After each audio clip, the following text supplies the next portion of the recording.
Greetings and welcome, everyone. This is Leah Love coming back for another edition of Leah Love Online. For those who are new, I am a homemaker, a wife, a mother. I've been homeschooling for over 10 years, and I have recently been red-pilled and have been doing all I can to spread the message, and particularly to Black Americans who have been historically herded into one party and who have been lied to repeatedly. So that's what my channel is about. I welcome you to subscribe and to enjoy the content and hit that notification bell. It's with great sadness that I share this story, and to be honest, it's been an emotional couple of days just to realize how far America has gone away from true democracy. The level of censorship right now has been off the charts. And unfortunately, people are really paying for this, not only monetarily, but also physically. And excuse me, my puppy is in the background downstairs barking. I apologize for that. But I want to get to this story. I recently found this story on Instagram, and it's about a African American man named Phillip Anderson, and he is the leader of Team Save America.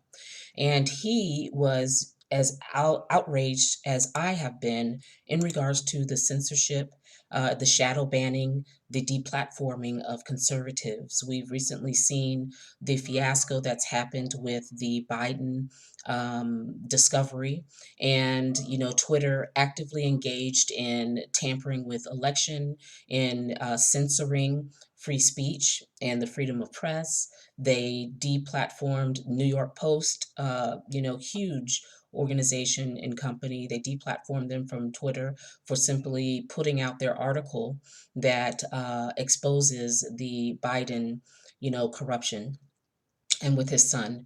And many other people have been deplatformed for simply trying to share this, or people were blocked from trying to share the article.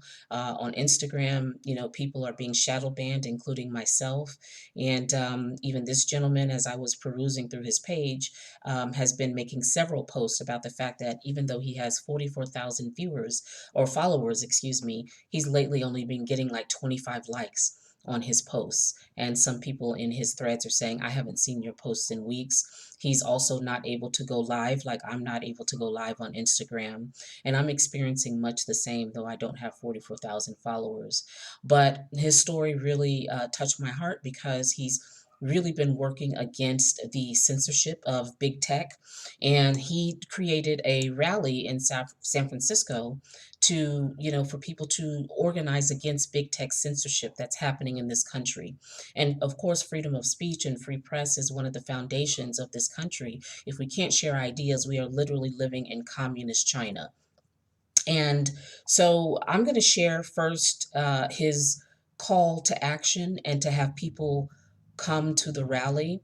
And apparently he was getting, a lot of pushback from Antifa prior to his going. And they were putting out a message all over San Francisco that they have to protect San Francisco from this man, simply because he wants to talk about the censorship that big tech is involved in, when I thought Antifa was all about, against all forms of oppression, including the quote unquote police. And yet, strangely enough, they're fighting this man who is fighting against the oppression of big tech. So that tells you really and truly what their aim is. They are in line with big tech. They are in line with the Democrat Party, and the Democrat Party has refused to denounce Antifa. And this is yet one more action. But first, let's watch his call to action. I want you to see him. I want you to see his face, his energy, and then I will tell you about what happened to him. So I'm here in San Francisco. We're going to have our free speech rally in United Nations Plaza. It's going to be big. It's going to be beautiful. We're going to have amazing speakers. And what you need to know is that we're going to be completely safe. Even though there's going to be a lot of Antifa counter-protesters, they can't stop us. We have the entire police department is going to be present. They're going to be stopping all the haters, all the troublemakers. So after our rally, where we have amazing speakers, we have the stage, we have the permit. On top of the permit, we'll have the police protection. On top of our awesome, badass rally, then we're going to have our protests against Twitter. There's going to be lots of people at the protests because we need to save free speech. Right now, Twitter and big tech are engaging in election interference. As a matter of fact, they've been engaging in election interference for years and years and years. The entire time that Donald Trump has been president, they've been wrongfully shadow banning, shadow banning, censoring, you name it, demonetizing millions of Americans. Every single day, they're silencing America. And we need to make it stop. We need to fight back. Because not only are they stealing our elections, they're giving us a false perception of reality. They're making us believe things that aren't real. They're making us say, walk, and talk the way they want us to.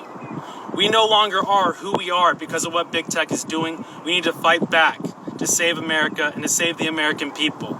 Or else we will no longer be a country. We'll always be burning down America, and we'll never have free speech. We'll always be banned off the internet. We'll never be safe walking outside. You'll never be safe. You'll always be murdered. You'll always be beaten up for your own political ideology, for your own faith as a Christian or a Catholic. We need to make it stop right now. So come with us and protest against Twitter and big tech tomorrow night, and be sure to be at the rally at 1 p.m. in United Nations Plaza. We're going to save free speech. We're going to save America. It starts here. We're going to be the spark that ignites the entire flame. It's going to go worldwide, nationwide, protesting against big tech, because it needs to happen.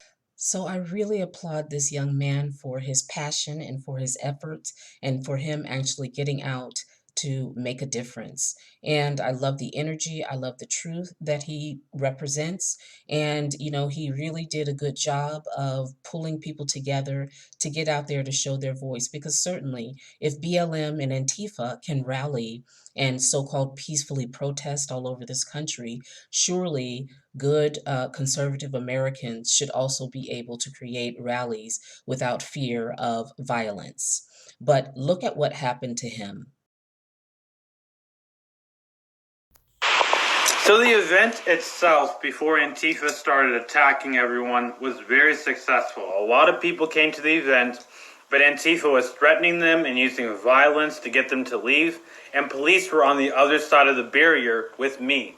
The reason I got my teeth knocked out is because I went outside the barrier to try and get people into the event that wanted to actually come to the event and listen to us, okay? Because there's a lot of people who came, but Antifa stopped them from coming in. And this is all caught on camera, them attacking us, them knocking out my teeth, all in the news, what they did to my teeth. I went to the hospital, they had to pull one of my teeth out, now it's 2 teeth right there. And people like Enrique are saying, oh, this is why I told him he can't do the event. He never told me not to do the event. He's just doing all this, trying to make himself look like he's not a pussy. Enrique, you have to understand that this is a major success. You want to know why? Because we won the narrative. You never win the narrative. That's the whole point. People saw them attack a black man, saw them attack a black man's event, knock his front teeth out for no reason. There's no reason to why they did it. Okay? There's no reason. And that's a major victory. This is a free speech rally and nothing else, against big tech. And they shut it down. That's what they did. And it exposes them completely. The entire country is talking about this, especially San Francisco, and people are pissed off about how we were treated. People never get pissed off about how the Proud Boys are treated, Enrique, because you only see an event as an event. You don't see it as a fight or a war or a battle to win the narrative. Yeah, you didn't get your teeth knocked out, of course, but you're going to be a white supremacist, an Uncle Tom and a coon every day for the rest of your life. And I'm going to get beautiful new teeth, you look even more nicer than this one. Most importantly, though, guys, we're having an after party. So come to our after party. We just won big. We won huge. I'm sorry that you didn't get to hear all our speeches, obviously. So come here to the house. Text or call or DM any of our speakers and prove your identity, in any way, shape, or form that they see fit. And then you can come to the house and hang out, have some beers with us, relax, and you can ask me anything you want. Or you can hold my teeth if you want. So as you can see, the so-called group who is in support of BLM and Black America, they attack a young Black American man for simply creating a rally against big tech. This is not a peaceful organization. This is not a myth or an idea in the mind. It's not necessarily a full-on philosophy. It is a terrorist organization. And it's so sad to me that Black Americans have once again been bamboozled into thinking that this group is for BLM and that even BLM is for Black people. And so we see once again that the Democratic Party, along with their henchmen, including the KKK, because the Democratic Party is the one who founded the KKK, and now they've got the New World Order KKK, which is called Antifa, and they've got them as their bullies and their militias. It's history repeating itself, and it's Black people being fooled once again. And it just amazes me the hypocrisy that's happening in this country today. And to be honest, if Trump does not win, you can kiss America goodbye, to be honest, because Biden is not actually going to be the president. It's going to be Kamala, and she is the most corrupt person aside from the Bidens and the Clintons or the Obamas that I've seen in quite some time. And we are really in danger of losing our freedoms. And as I say on my Instagram and everywhere else, you liberals out there who think that you're winning, you think that you are really instituting change in this country. Anytime you install a socialist government or a government who is only acting at the behest of other countries' governments or big state or deep state, these same liberals who put them in power eventually get turned on, as we've seen in Colombia, as we've seen in Venezuela, and so many countries time and time again that have installed a socialist or a communist regime. The liberals also end up standing in line, being shot and being eradicated. So don't get it twisted that you think you're going to be in power. Read history and stop thinking that history doesn't repeat itself. All right, you guys. So this is Leah Love again. I hope you enjoyed this content. I have so much more to bring to you. I love curating different videos and artifacts and information and sharing it with you from my perspective, because my main goal is to save the Black children from yet another generation of propaganda and the story of victimization, so that they are falling prey to a party that doesn't even care about them and hasn't for a long time, nor has it fixed our issues. So take care. Have a great day. Please don't forget to subscribe. Please share these videos. I mean, at this point, if we're trying to share things via big tech, it's just not possible right now. So sharing videos in instant messenger or by text message on your phone, at this point we've got to keep getting the message out and stop thinking that things are always going to be the way they were 5 years ago. It's no longer. I mean, I've had videos taken down from YouTube simply because I was sharing information that was exposing the new Biden fiasco.